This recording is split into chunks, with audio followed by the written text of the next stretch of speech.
if I did? What if I said?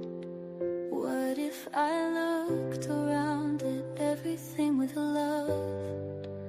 What if I heard? What if I gave? What if my hand reached out to everything with love? What if I'm a beacon of that light that shines in all of us? And what if I'm the only guide some will see? Then I must recognize within His Spirit, and it's only love. And I must be what I've come here to be.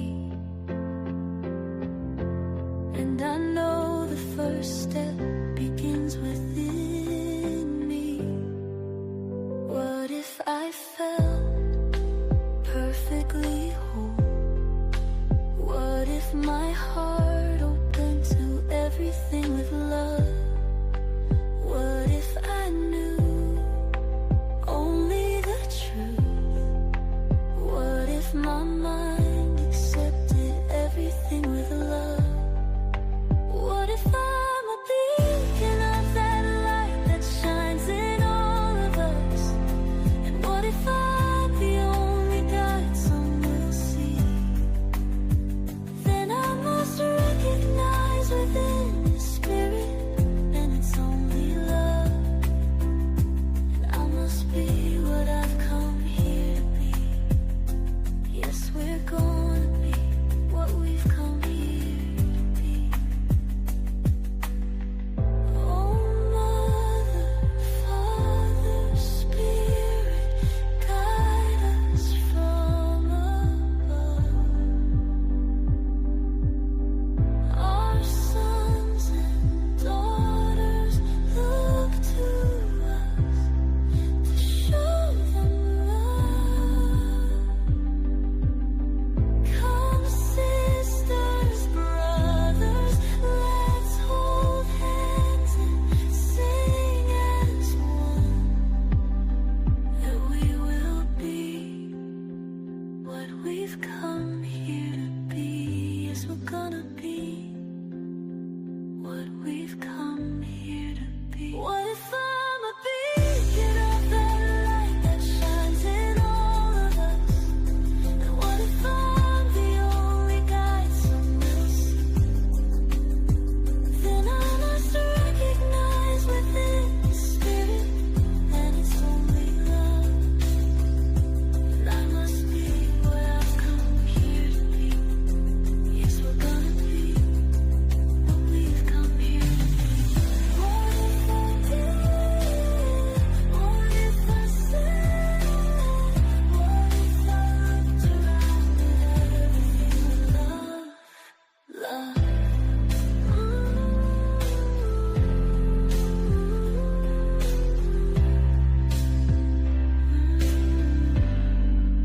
What if I did?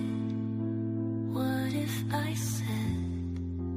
What if I looked around at everything with love?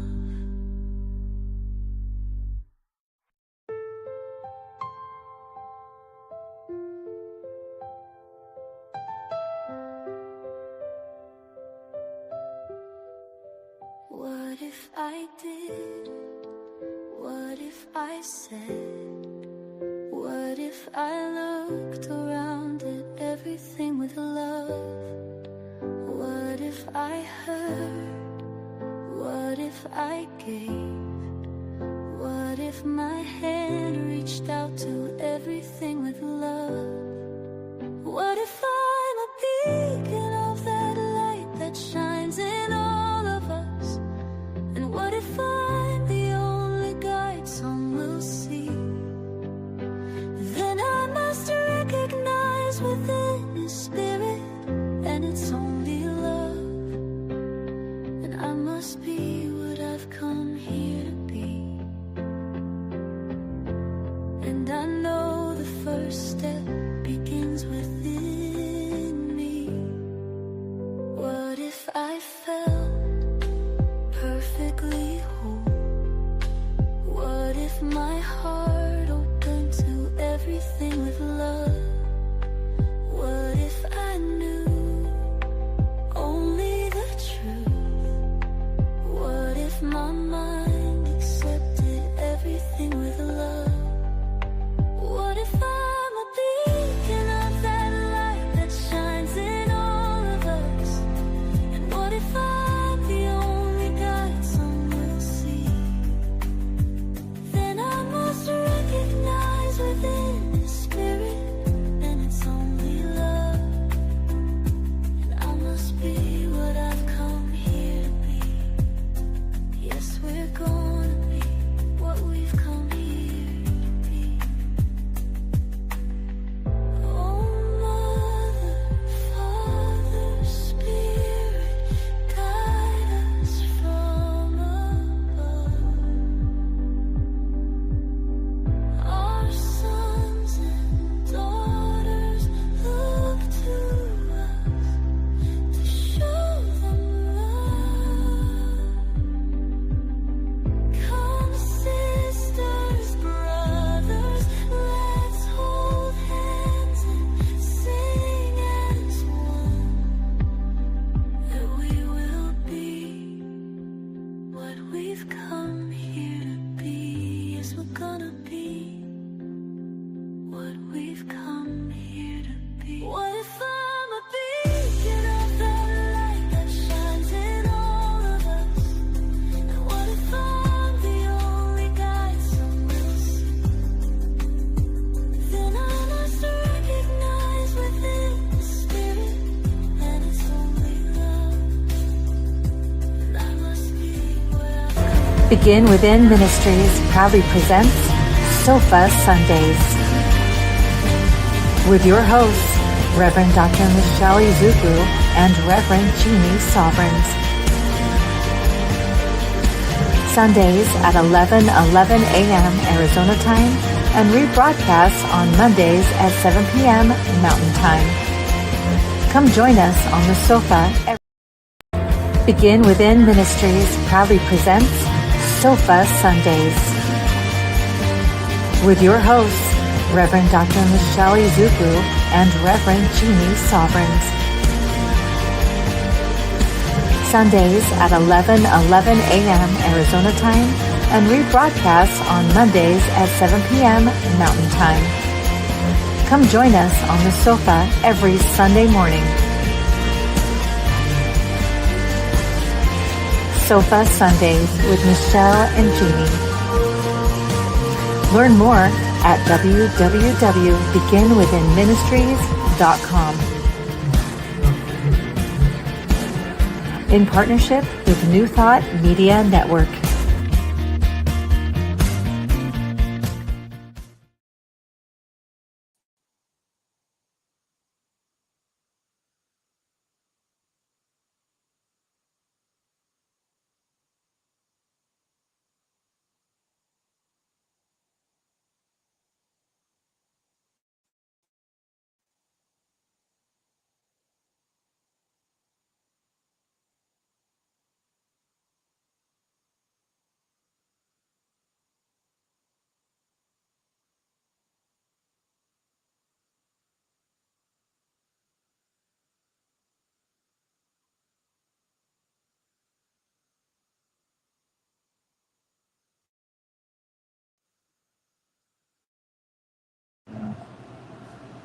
Oh, hello, hello.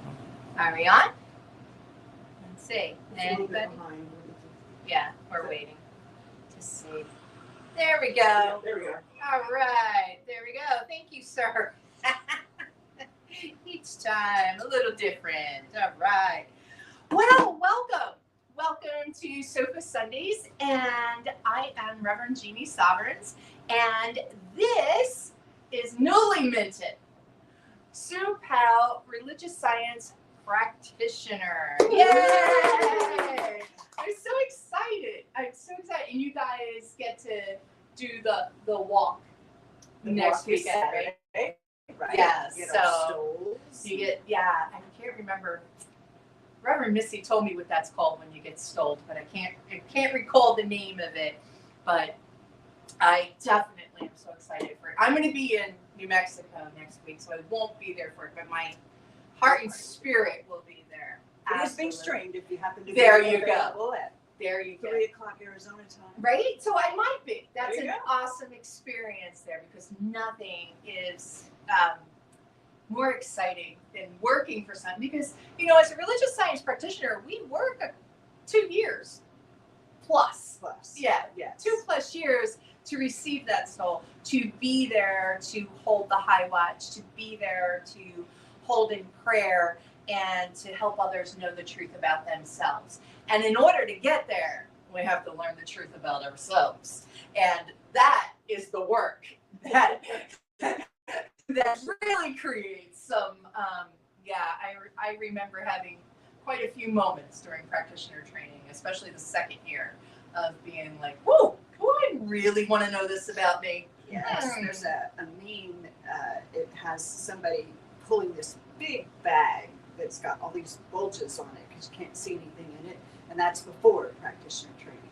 And then the next image is things are poking out of this bag, and that's during practitioner training. And then at the bottom, the bag is empty, and you're walking hand in hand with these new friends that you have befriended during the process. Yes. So there is a journey for sure. Yes, and you definitely build a tribe at that point of knowing the truth about yourself and of others, and then having them support you in that process. I love that. So congratulations. I'm so happy for you. We're located here at the Unleash Your Life Studios, 7220 North 16th Street, Phoenix, Arizona, 85020, Building A1. The girls are on the door. And that's located between Glendale and Northern. So if you're in the area, come on down. You're never late to be on the sofa. Well, I should have asked you beforehand, because now I'm going to put you on the spot. How do you feel about praying us in? Oh, well, I'll be happy to do that. There you go. We'll have that. All right, so please join me in prayer as I recognize that there is only one power, one source of everything that exists, visible and invisible, from the deepest ocean bottom to the tallest mountain peak to the galaxy the farthest away. It's vast. It's actually infinite. And it is an amazing power, an amazing love. It's a love that heals, a love that frees. It is infinite good. The divine givingness of anything and everything at the exact right time. And it's a peace beyond our human understanding. It's a peace that is undisturbed. And it's here right now. It's everywhere right now. There's nowhere not. So I know this love, this good peace is within me. I am created by the one as an individual, unique expression of itself. And this love, this good, this peace expresses in, through, and as me. And as I know that for myself, I know that for everyone within the sound of my voice. Every person is love, infinite good, and peace. And so I speak my word today, acknowledging the fullest and freest expression of these qualities through every creation of the one. I know that this love and good and peace expresses in this Sofa Sunday today, and that everyone tuning in gets exactly what is needed to reveal that within themselves, and to claim that, and to own that, and to act from that. And so I'm very grateful for this good peace expressing in this beautiful service, this beautiful conversation between Reverend Jeannie and myself today. And so I release my word into the action of the universal law, knowing it is done. The universe always says yes. And so I simply allow that to be. And so it is. And so it is. All right. Lovely. Thank you. So, well, sorry there's no cards. We forgot it was a new month and didn't change out the cards. So today's is I embrace the freedom of being my true self. So I kind of touched a little bit on how that comes about, right?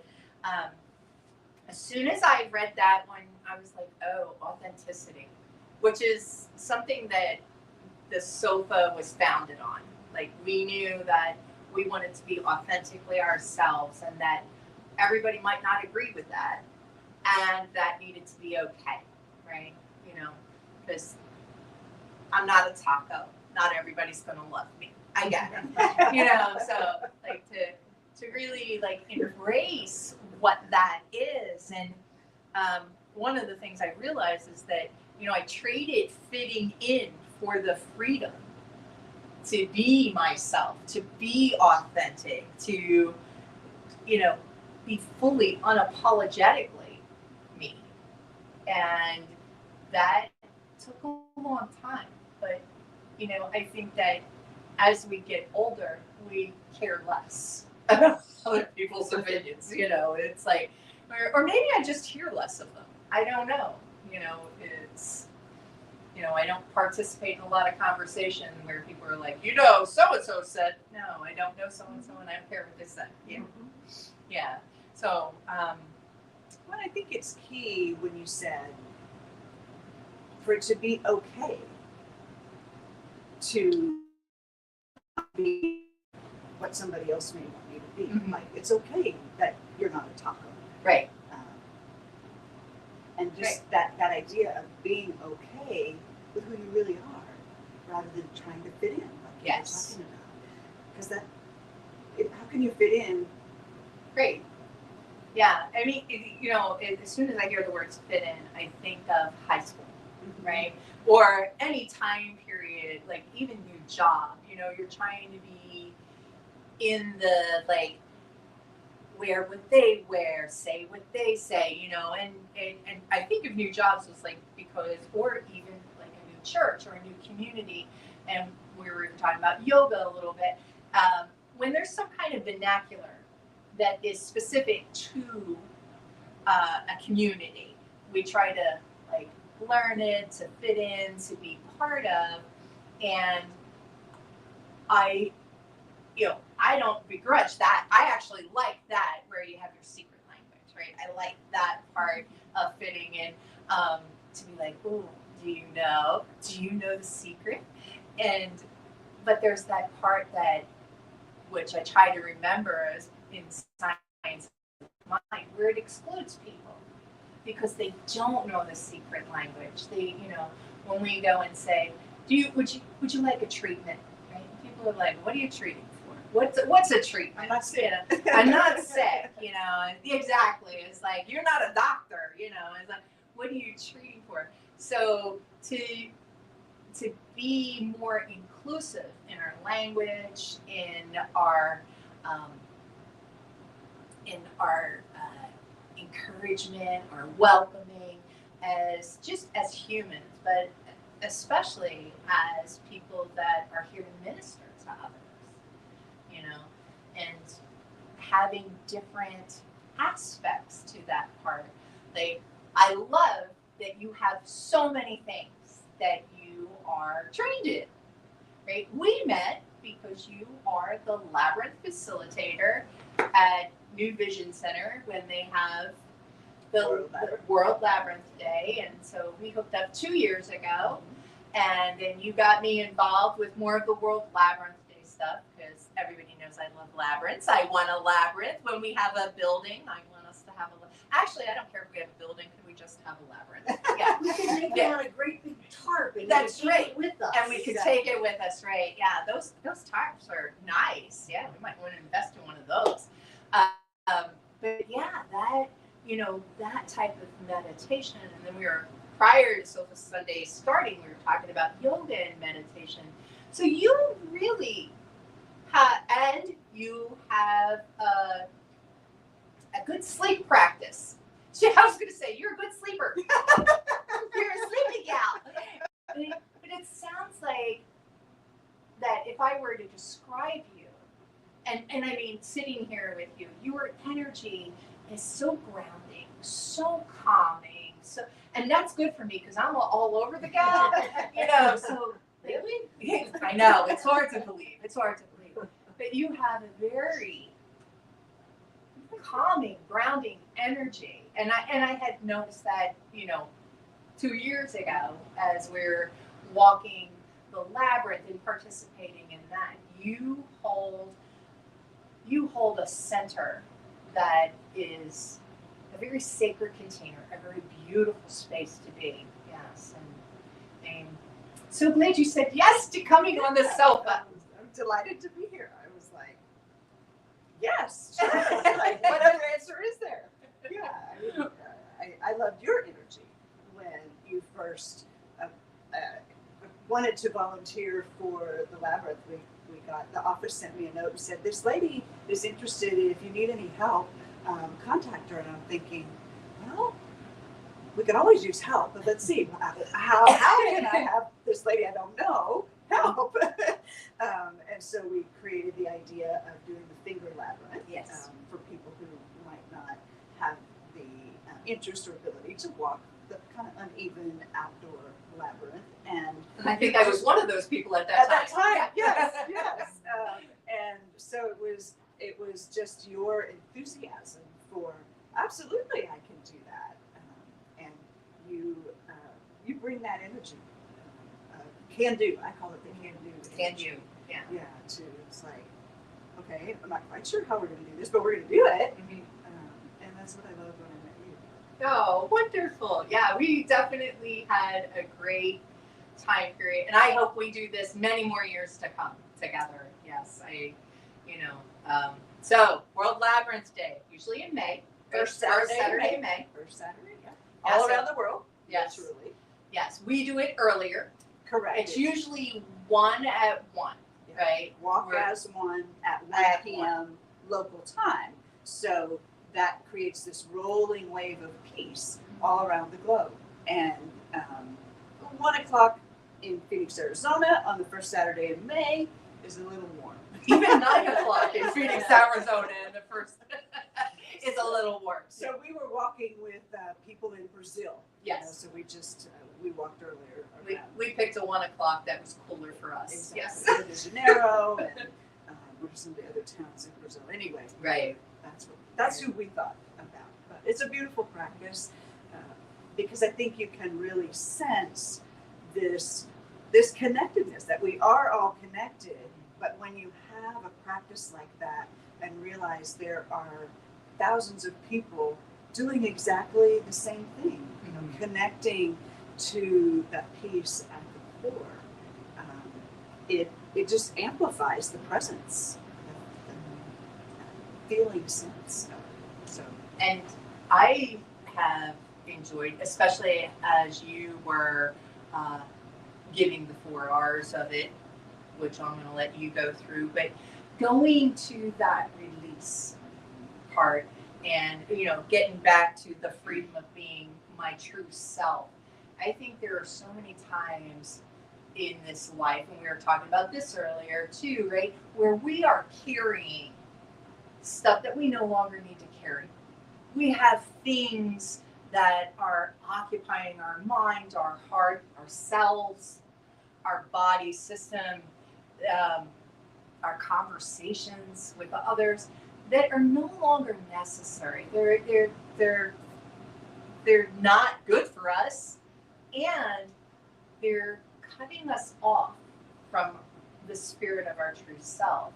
And I know this last labyrinth walk, when I did it, the thing that I really received was coming out and away from that.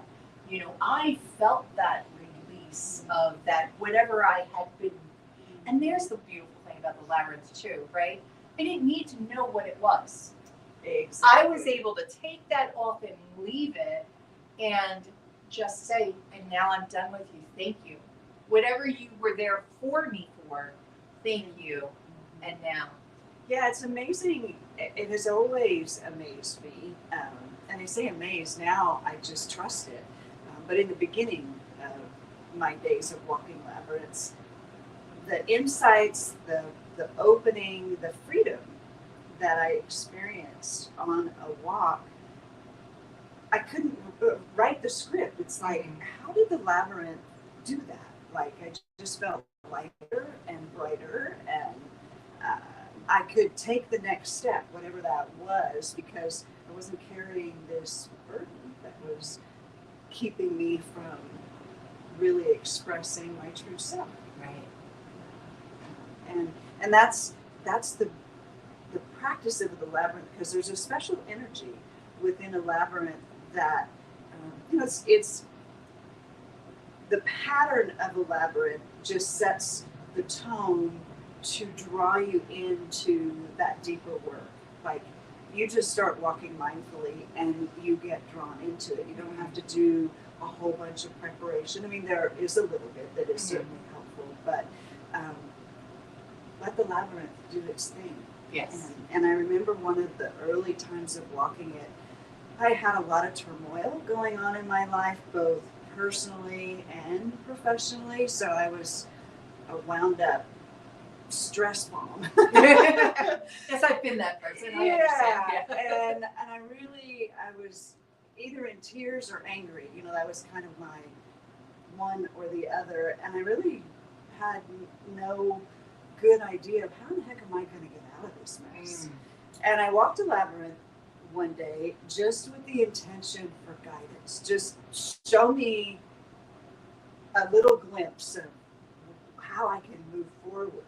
So I'm walking the labyrinth, and the first R when you're walking in is releasing. And so I just was breathing and allowing myself just to release this anger, this fear about what was going to happen. And it just kind of happened. And when you get to the center, it's all about receiving. So you're just simply open because you've gone through this letting go of whatever you've been able to let go of. And it's not really a conscious thing. It's just an experience of something. Energetic. Yeah. And so in the center, I closed my eyes and I was just breathing and feeling myself grounded, my feet on the ground in the center. And I started hearing lyrics to a song. And I'm not really musical. I mean, I like music, but it's not my go-to thing. I don't have it playing all the time where I am. And the lyrics of the song was a song I was familiar with. I hadn't heard in a while. And it said, the rain is gone. I can see clearly now. And in that moment, I still get goosebumps when I tell the story, but in that moment, I could feel that sense of not being confused, of seeing clearly. I didn't have a specific go do, 1, 2, 3, 4, and you'll get out of this mess, but just that felt sense of knowingness within myself that I can move forward. So then I start walking the same path that I came in, walking it back out, and that's return renewed is what I like to call it. And I'm just feeling lighter and brighter, and I'm almost skipping my way out of the labyrinth. And along that path, I hear more words to that song. It's a bright, bright, sunshiny day. And I was like, yes, that's what I want. I want that lightness and brightness. And then when I completed the walk, the last R is reflect. And so I just sat down and made some notes for myself that really helped me to integrate what I had just experienced. Right. And I regularly have some type of experience like that. It might not hear songs, but there's some opening that happens whether I walk it alone, because you can walk it alone, or with a group. And there's something special about both. Either way, right? There's not one that I prefer. I just, when you're talking about walking the group this last time, because nobody came for fingers, so I joined the walking. And what I recall in doing that was that as I was going in, I was stepping aside for those coming out. And I remember thinking in my reflection afterwards how so many times I put myself on the other side, allowing for someone else to have their way, whatever it might be. And that wasn't necessarily a bad thing. It was just something I had noticed. It's a pattern. Right. And I had noticed doing that going in. But coming out, because there were so few of us and no one was coming in, there was no reason to step aside for my, moving forward into things. I didn't have to allow someone else and then I could go. I could just go. And that was such, while small, it was such a big, mind-blowing thing for me, because I did see that pattern throughout my life. And that now, having done that labyrinth and feeling that now it was about me, and it wasn't about stepping on someone else. There was no one in my way for that to be a thing. That Spirit had made that an easy, smooth transition for me, and I trusted that. Yeah. And so much like you, is like anytime I've walked a labyrinth, I do receive something of just a gold nugget of what it is that I need to do next. And I love how you said that you were in turmoil, right? And prior to labyrinth walking as a thing, and back when all my joints worked in a well-oiled machinery, I used to hike for the same reasons. I would hike and be out in nature, and it was just me and source, right? It was me and the God energy. And so many things, if I started a hike that with some turmoil, some gunk, lack of clarity, right? By the time I reached the top, I had more clarity, and then by the time I got down, I either let it go or had a solution, to move forward in my life. And so I think there's something to, Joe Dispenza talks about, and I have done a walking meditation through his program with one of our practitioners years ago, but there's something about movement in meditation that helps bring it all together, right? Our cells, our mind, I'm a coach of positive intelligence, which talks about, 10-second mindfulness that is physical. Whether it's breathing in, something I hear, something I touch, something I see, 10 seconds, long enough to change that fight and flight over to that sage, calm brain. So tell me about yoga. Because I know that you have you previously taught a lot, and that you have some practices that you got into for meditation. Right. Well, yoga started for me when I was back in my engineering job, and the turmoil, the stress. It was really a lot of stress. I was a supply chain manager.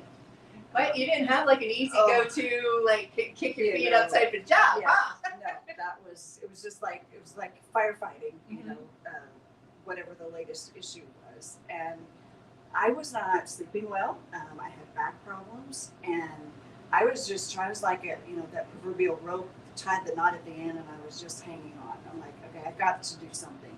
And I saw an ad for a free yoga class. Now, this was in Pasadena, Texas, and this was before yoga was popular. So the ad stood out to me because I'm like, I kind of thought yoga was weird. Why in Pasadena, Texas? I mean, the home of Mickey Gilley and all of that. And I'm thinking, do they know where they are? Yeah, exactly. It's not Pasadena, California. This is Texas. And so I thought, well, maybe it's not as weird as I think. But I still was kind of holding on to that idea. but it's a free class, so like, you know, what can I lose? So I go, and I wasn't familiar with down dog and, you know, all of the things. I just followed whatever the instructor said. But here's when I got hooked. The last pose, which if you're familiar with yoga, the last pose is Shavasana. It's where you're lying down. My favorite. Yeah. Dead man. Dead man, corpse pose, whatever you want to call it. And that was the first time in an incredible amount of time. I was holding so much stress that I could actually feel it releasing and like melting into the floor. And it was very profound. I was like, I didn't want to get up. I'm like, I don't want to go back to where I was before this. So I ended up becoming a regular student. And about a year into that, I always went on Saturday mornings because I couldn't do the evening classes. I couldn't get home in time. And about a year into it, the instructor says that she has a teacher training program. And I'm like, I don't want to learn. I'm not interested in that. So I'm like, you know, tuning out, you know, like, okay, what's the next announcement? But then I catch this little phrase and she says, you know, it's not just for people who want to teach yoga. It's for people who like to learn more about yoga. And I thought, now that would be me. That's how I got into half my science of mind classes. Exactly. I don't want to be a minister, but yeah, it's kind of like that, right? So I signed up for this retreat, still fully committed to, I'm just here for learning. But, you know, it was a teacher training retreat, so there were groups of 3, and, you know, we pair off so that, you know, I would teach you and the other person, and then you would teach me and the other person, and, you know, we'd rotate like that. So I did that just because the other 2 wanted to teach, and I'm like, well, I think I could, you know, do this good enough, especially since I know I'm not going to be judged on how well I'm doing this. And at the end of the retreat, it was a 10-day program. The instructor came to me and she said, could I put you on my substitute teacher list? And I'm like, no, I came here to learn. I've learned a lot. This is wonderful. You gave me some great books to read and study, and I got exactly what I wanted. She goes, well, could I just put you like if I don't have someone to sub? And I only knew she had 2 subs, and I loved both of them because sometimes they did Saturday mornings. And I'm like, but you have 2 subs. Well, but, you know, sometimes they aren't available. I'm like, okay, it's got to be a last minute. If you have to close the class or, you know, cancel the class, if you're at that point, then I might be willing to I possibly define my boundaries. Exactly. So a month later, she calls me and says, can you teach my Tuesday night class? She had 2, 5:30 and a 7. And I'm like, I can't get home from work. And she just was quiet. And she said, was there any way you could teach that? And I'm like, well, you know, I could take the day off work. That'd be kind of fun, have a day off. So that's what I did. I took the day off and I practiced, you know, all the lingo, the timing, all of that stuff. You know, the cats were my students. So I went and I would have loved to see that class. Yeah, very good. I have stuffed animals I would have used. But yeah, exactly. So I taught those 2 classes. I felt like it went well. You know, people didn't get up and leave before the end of the class. And I thought, wow, that was actually fun. Like I really felt like I belonged in that position. Well, then she called me a few more times, and then there was a Thursday night. People wanted a Thursday night class, but she was already teaching Monday, Tuesday, Wednesday, and she didn't want to teach Thursday, which I totally get. And she said, would you be interested or open to teaching my Thursday night class? She had a second studio that was close to downtown Houston where I worked, and that's the one she was inviting me to do. And I thought, you know, if I taught those 2 classes, I would miss all of the rush hour evening traffic. All right. Yeah. Great way to look at it. Yeah. It's an interesting way. So, and I said, let me do, she said, you know, you're not committing to this forever. I said, let me try it for a month and I'll just see how that works.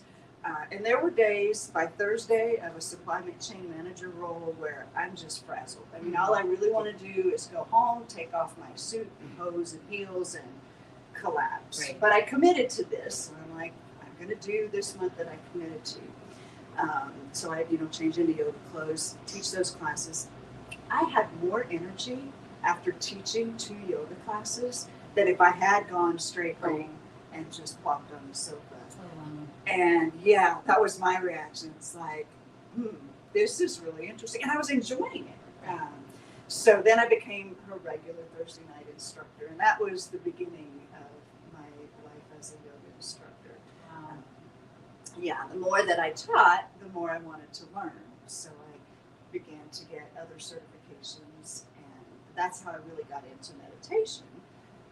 Because I felt like I was fairly good at the postures and being able to give people adjustments or alternative ways.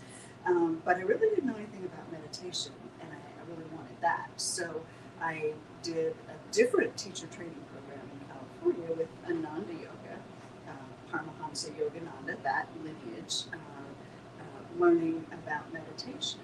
And so then I felt like I was becoming a more fully rounded instructor. And I found that meditation was a practice that really connected me with that true self, with that authentic self. And, fast forward, I kept wanting to learn more, and ultimately, for the practice of meditation, landed in a Chopra health retreat in California and learned Deepak Chopra's method for meditation. And even up until that point, I knew about meditation, I guided meditation, but I didn't have my own personal practice. Like, I could help all of you meditate, but that daily practice thing that they talk about, that wasn't, I was an emergency meditator. It's like, I love that. I love that. It's like, Recognition. Right. I need to calm down, I need to find some clarity, I need to chill. Okay.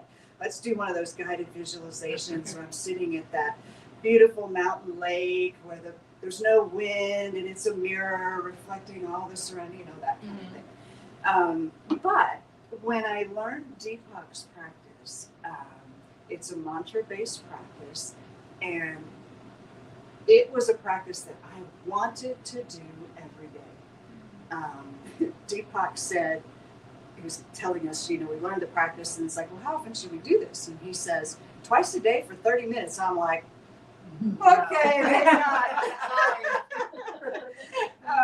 And so I started my practice that way, but what I found really worked for me was once a day for 30 minutes.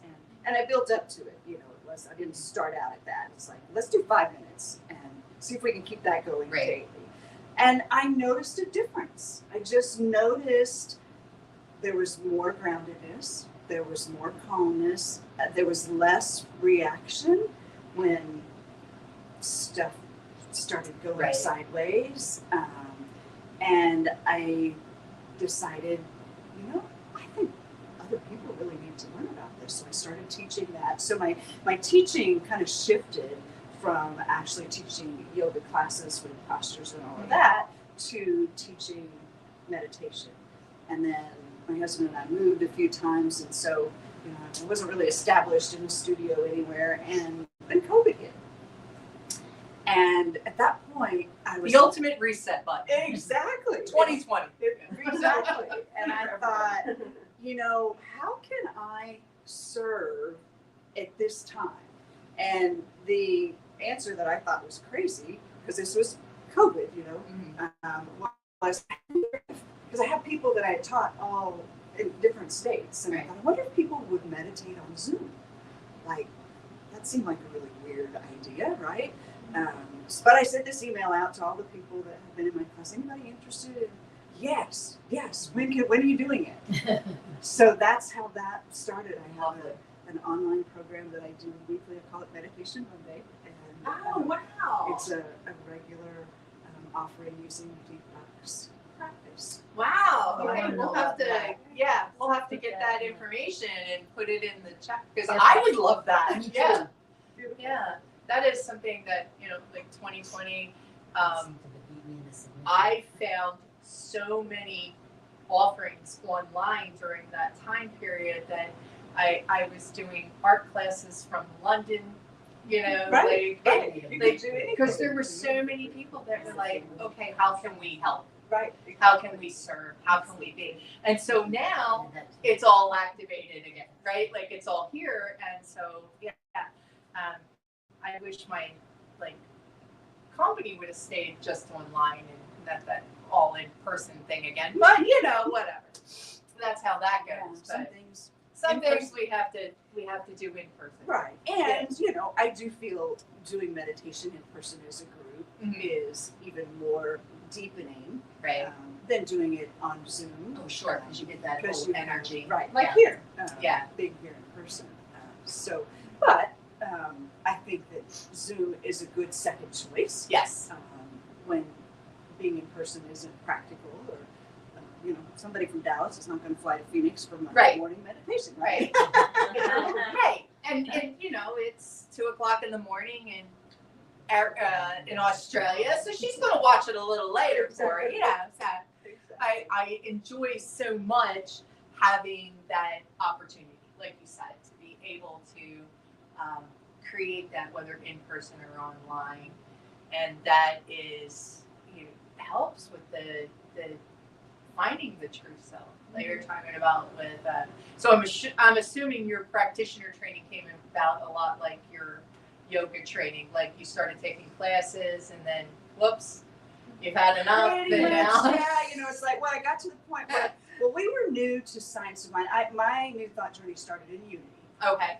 At Unity of Houston in Texas, and we moved from Texas to California. And there wasn't a Unity, we were in the Palm Springs area, and there wasn't a Unity center there. And the assistant minister at Unity of Houston said, oh, there's a great Science of Mind center, Center for Spiritual Living, Palm Desert. That's where you need to go. Or that, I don't think he said need, but go there. And so that was my first introduction to Science of Mind. And of course, I'm going to take classes, right? I got to learn what this is. I know the Unity way, but I would like to learn more. Because Science of Mind was often mentioned within Unity. Yeah, because we're very much sister. Yeah. Right. So I was taking classes, and when practitioner training was coming up, I was like, well, you know, I only need one more class of the prerequisites, and then I'm good to go. And if I wait, then I'm going to have to take a bunch of things over. So it seems like now would be a good time. There you go. So that's kind of how it started. And one of the things that I laugh about now is I wanted to be a practitioner, but I had never had a practitioner session. So I didn't really know what that part was about. But what I wanted was the conviction of those who prayed, whether I was in a prayer zone one-on-one, or whether I was listening to the practitioner praying in the service. There was a knowingness, a conviction that was unwavering. And I'm like, that's what I wanted. Wow. See, I know that we're like simpatico, because that was mine too. Is that I've always had faith, right, in something higher than me, and I always felt this draw, you know, towards it. But there are times I felt so disconnected, you know, and I have gone through, like, I was raised Catholic and I became a born again, and you know, like I told you, I went to self-realization fellowship. Like I really tried out a lot of different things, and nothing fit for me. There were some parts of Yeah. Yeah. And then I walked into Creative Living Fellowship, and I was like, oh, you know, like, oh, this is what I believed before I knew what I believed. You know, and so you know, and I still had things to learn, like to know that I am God sounded like blasphemy. I mean, John Lennon got in trouble for saying that. I mean, seriously, who says this stuff, right? And it's funny because next week I'm speaking, and my topic is my favorite saying. I'm here to give God a good time as Jeannie. And so one of my friends had asked, do you mean, something different? I was like, no, God is me. Yeah, like I'm very confident in saying that now because I understand. And you know what? Every religion I was ever in taught that. We just don't hear it. Yeah. God is everywhere, in, as, and through everything. Right? We are taught that God is omniscient and, everywhere. So why would we think that God is not in us and that we are not a manifestation of the divine in form? So that took me a while, but I wanted that.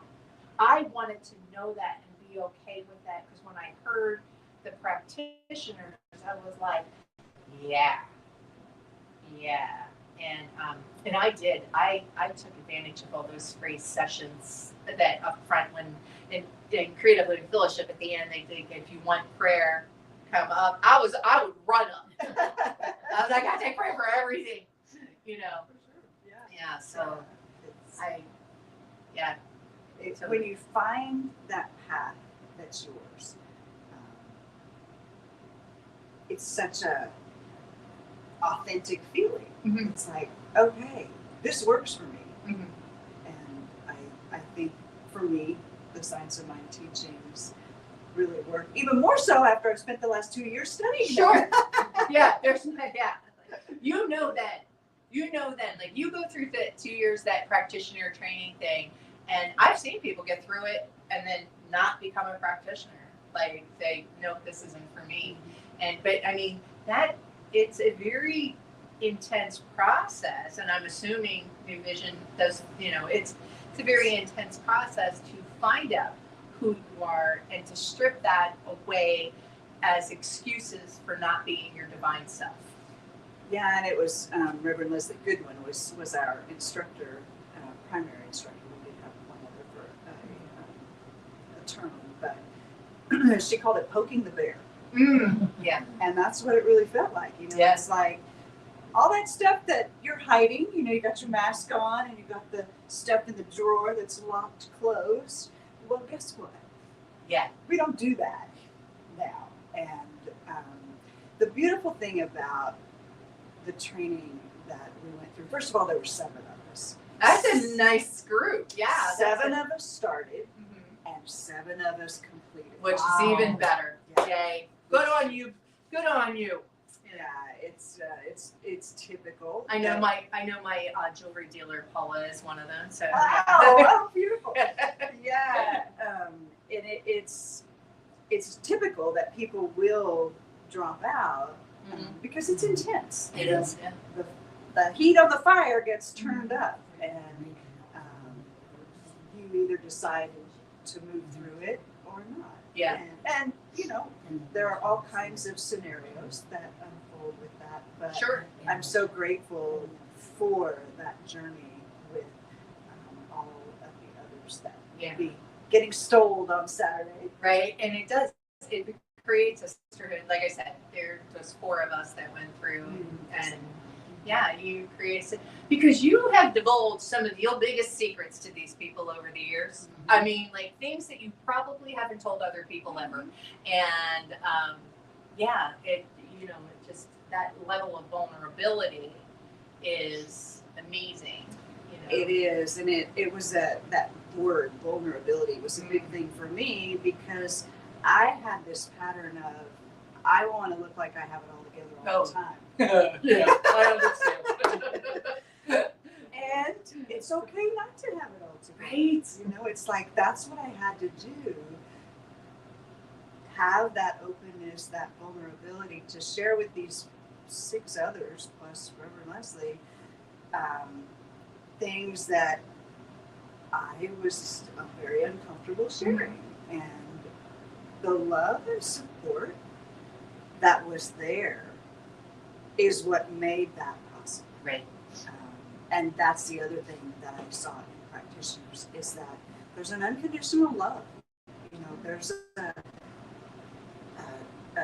just a big heart that is there no matter what you're dealing with, whether it's some little pebble in your shoe that's just aggravating the heck out of you, that you just can't seem to let go of, or whether it's some major life quake. Right. Yeah. Life quake. Oh, I love Yeah. that. And so it's. I feel like so much has happened in 2 years, but that's just the beginning. Yes. Like you don't go back to where Right. you were. You just keep. Yeah, it's an expansion. Yeah. You know, for me, for practitioner training, I came to Science of Mind through 12-step recovery. So in recovery, we have sponsors, right? So we have these mentors that help us through the 12 steps. And one of the steps is to, somebody will write down all their foibles, inventory-wise, and then share it with another person, so that vulnerability.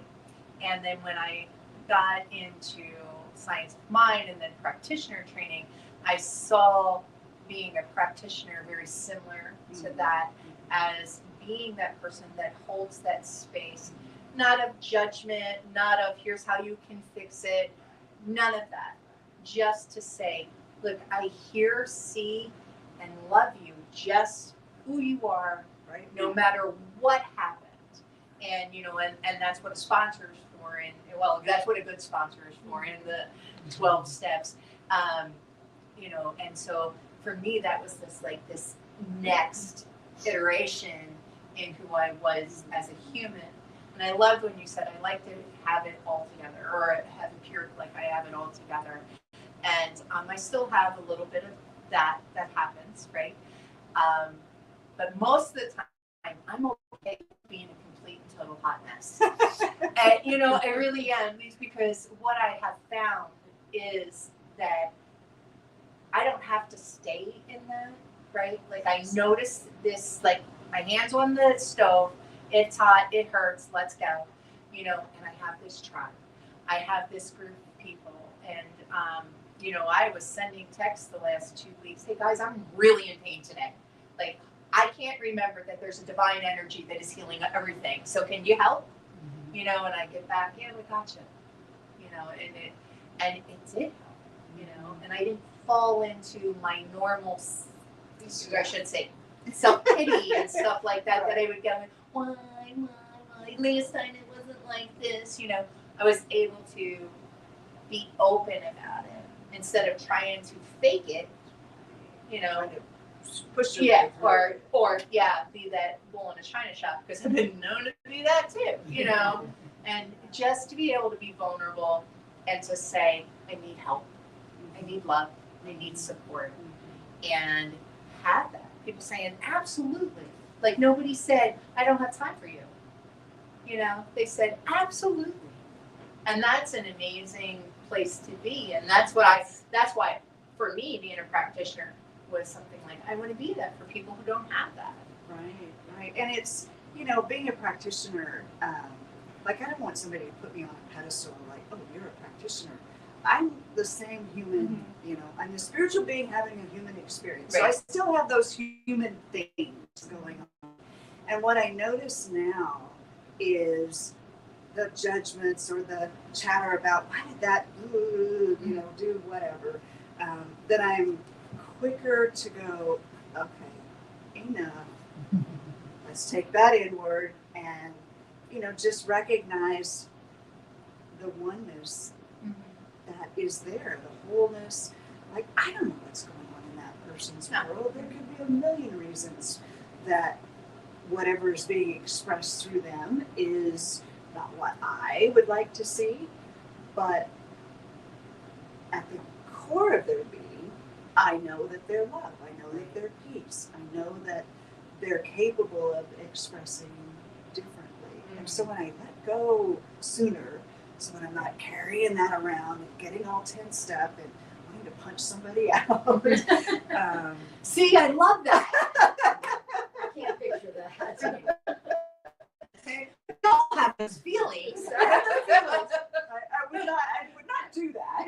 But there's times when I feel like, I'm a golfer, so sometimes that's where I take my frustration. Oh, there you go. Like, I'm gonna kill this golf ball.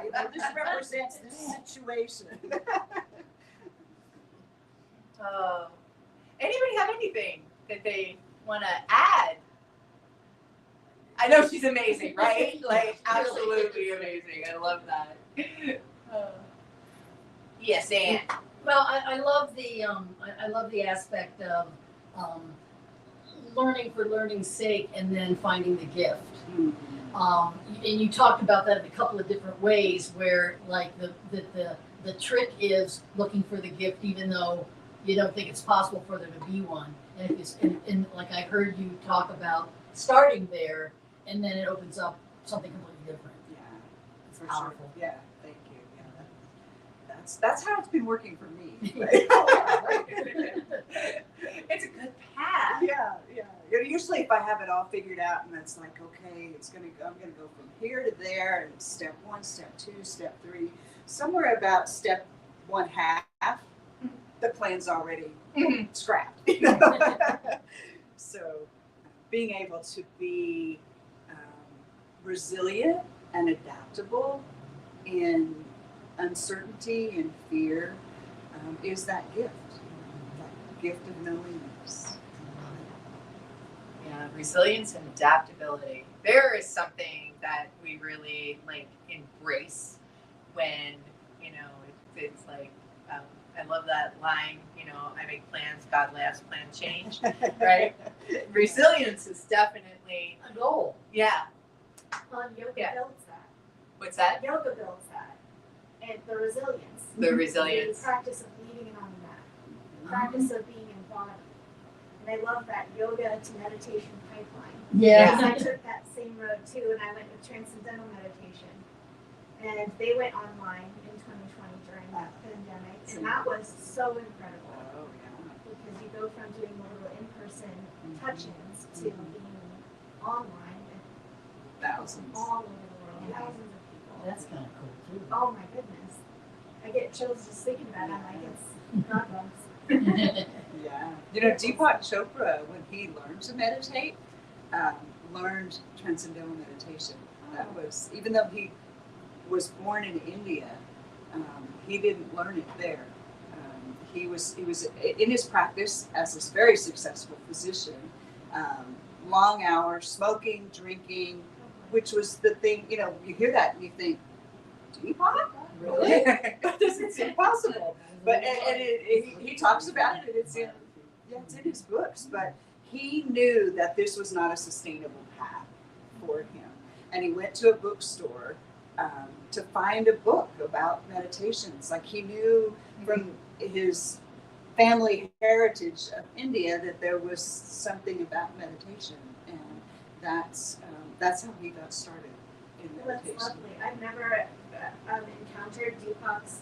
I've read a couple of his books, but never done his meditation or anything. So I'm very curious about that. Yeah.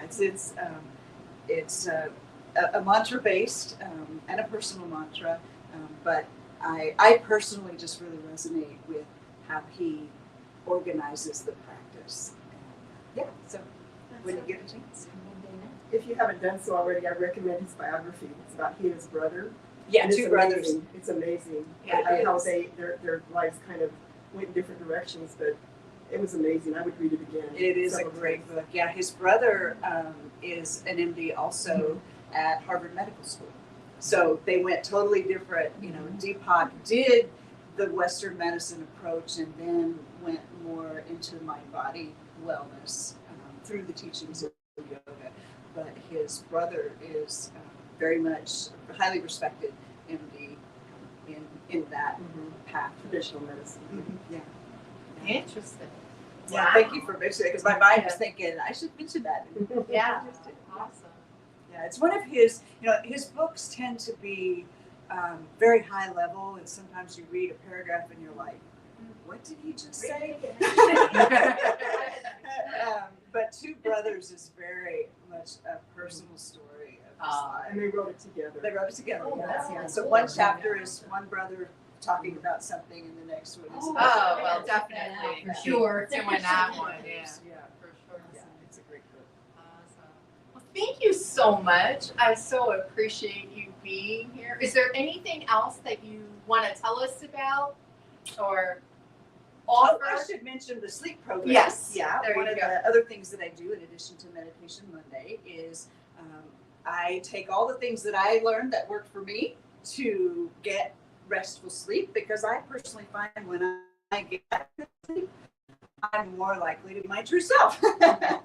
So I have some programs I have starting at a workshop, and then a 5-week program that will start August, September-ish. I'm still working out the dates, but I don't know if you have that link. I have the link, yes, Yeah. that you sent to me, and I'll post it on Facebook. It's a free guide for 3 secrets for restful sleep.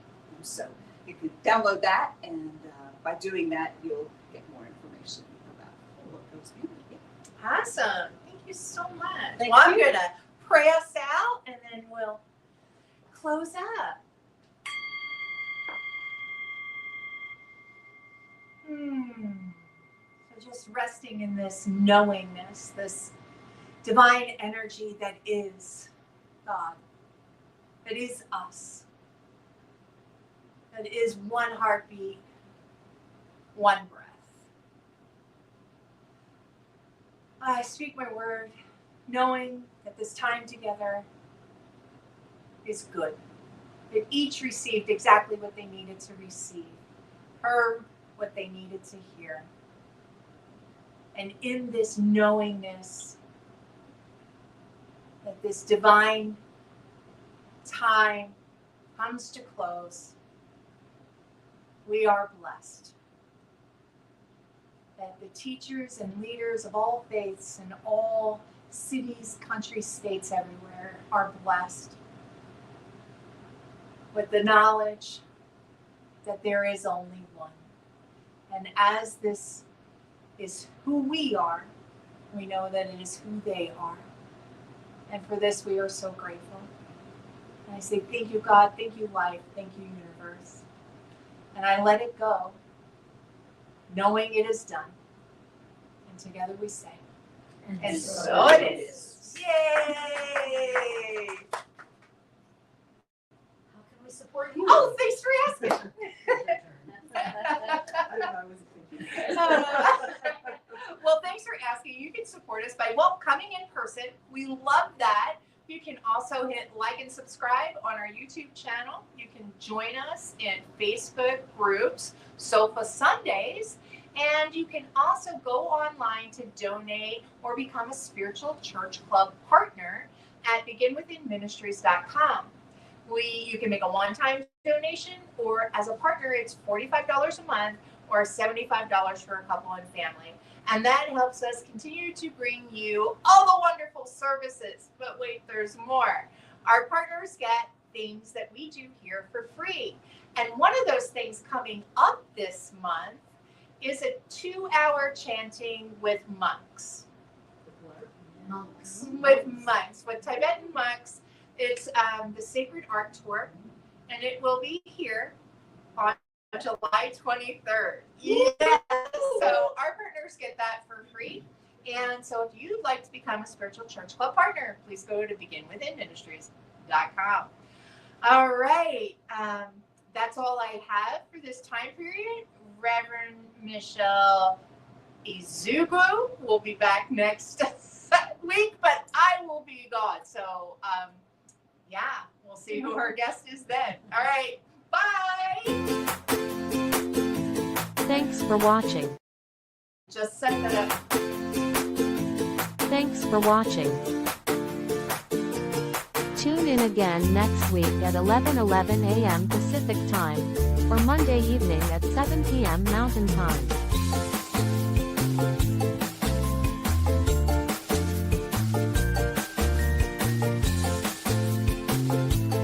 In partnership with New Thought Media Network.